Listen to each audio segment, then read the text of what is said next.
What up, though, y'all? It's Chris.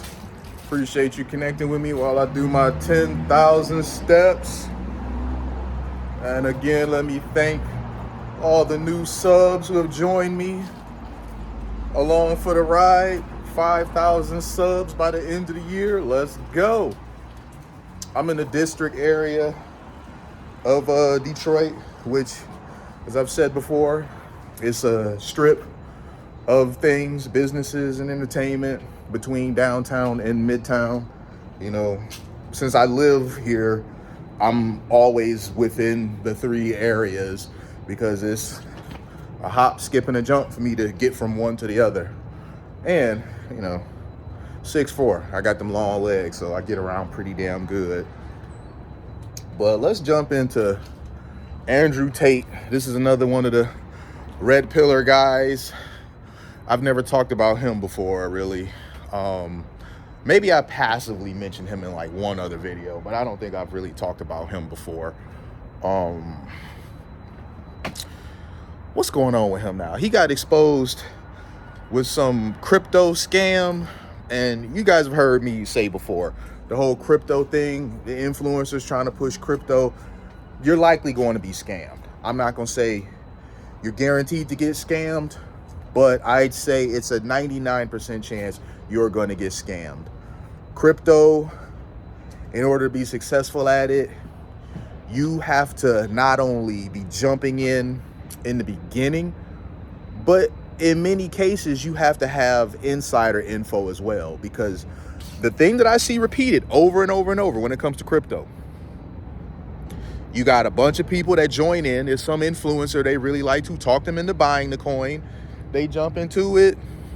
The rug is pulled out from under them because once it's gotten inflated, they basically pump and dump it. I mean, you guys, you know what it is. You've seen it a bunch of times done already, right? They pump and dump it. They convince their followers, their subscribers, their fans to invest in the coin with full knowledge of what they're going to do. They know damn well they are about to pump and dump this. It gets pumped up. They pull the rug out from under you and all of the, suckers who bought into it without insider information, without being in the know from the offset.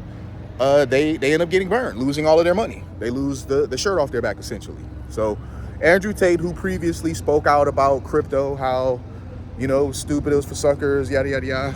Basically the same things that I'm saying to you guys about the influencers. Oh, it was a black squirrel jumping out. The influencers who be convincing y'all to invest into this stuff, they're usually scamming you.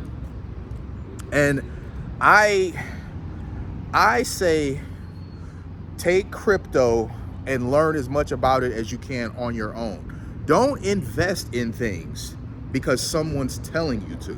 I know I've recommended, different, not mutual funds, but what's the other one? That's bad because I have money invested in those too.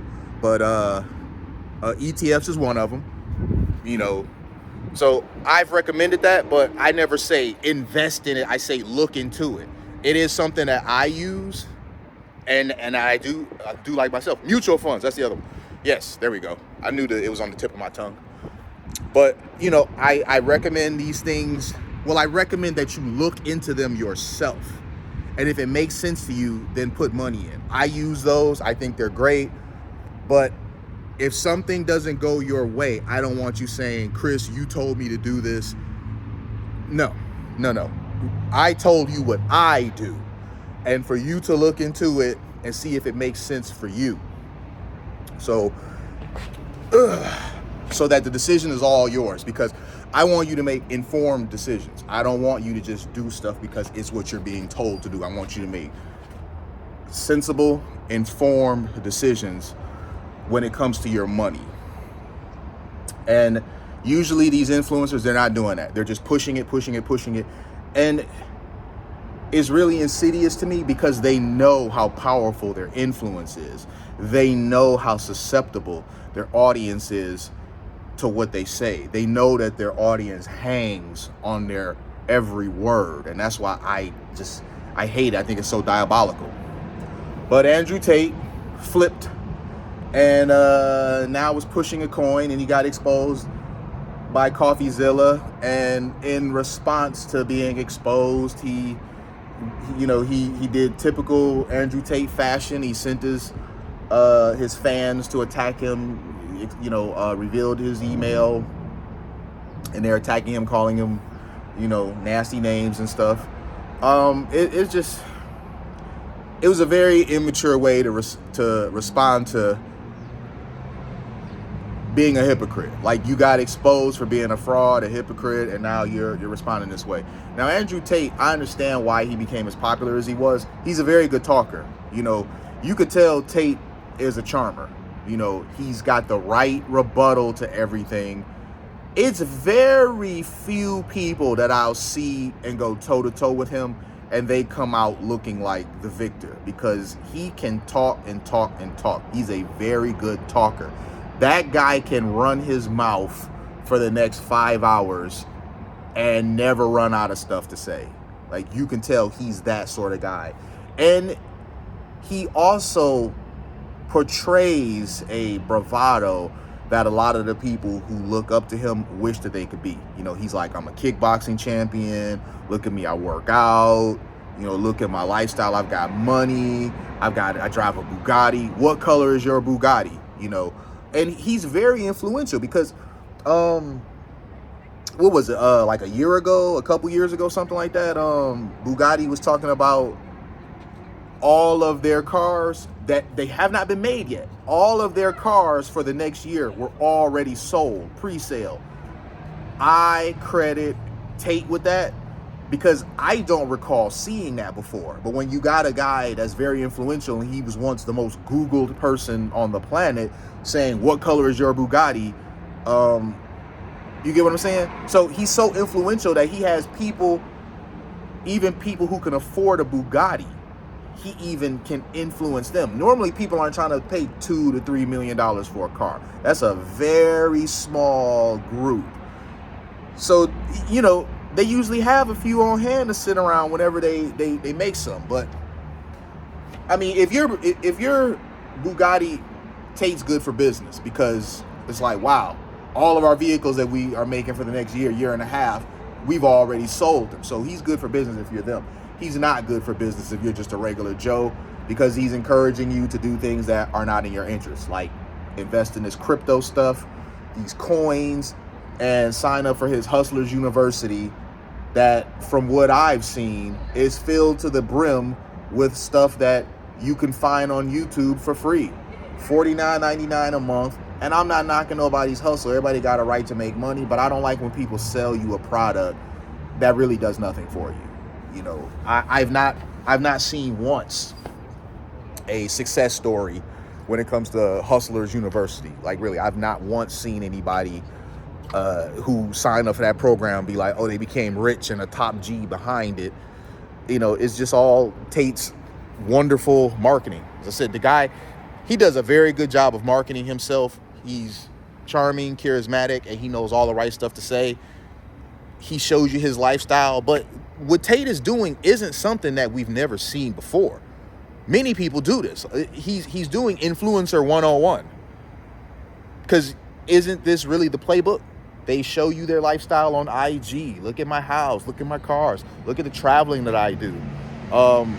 His brother, he wears all the fancy suits and the cigars and whatnot. So, his brother, in terms of style and fashion, is the total opposite of him. But you still see he's wearing these nice, wonderfully tailored suits and the cigars, the fancy watches. His brother looks very, very polished, very refined. So even though his brother is the opposite of him, you see the duality. You could live this lifestyle in version A or version B. So the two of them combined, they're very good at marketing this lifestyle. But understand, the lifestyle that they're peddling, you're never going to get it. You are never going to get it by signing up to their courses. You're never going to get it being in their emergency meetings. You're never going to get it. The guys that are out there moving and shaking and making stuff happen, they're out there on the grind making stuff happen. They're not sitting in a Twitch stream or whatever platform he's on now. I don't know. But let's just say Twitch, just for the hell of it, because that's the one that everybody knows. The real movers and shakers out there that's putting a dent in the universe, I'm sorry, guys. I hate to be the one to tell you this. They're not sitting in somebody's, chat, typing on Twitch. It just doesn't happen. You're never gonna get that Bugatti sitting in somebody's Twitch chat. That's just it. So if you want to be a top G for real, you're gonna have to make some serious changes. And I'm not gonna tell you what to do to become a top G. I keep saying this because I think it just sounds funny. I'm not saying you should be a top G.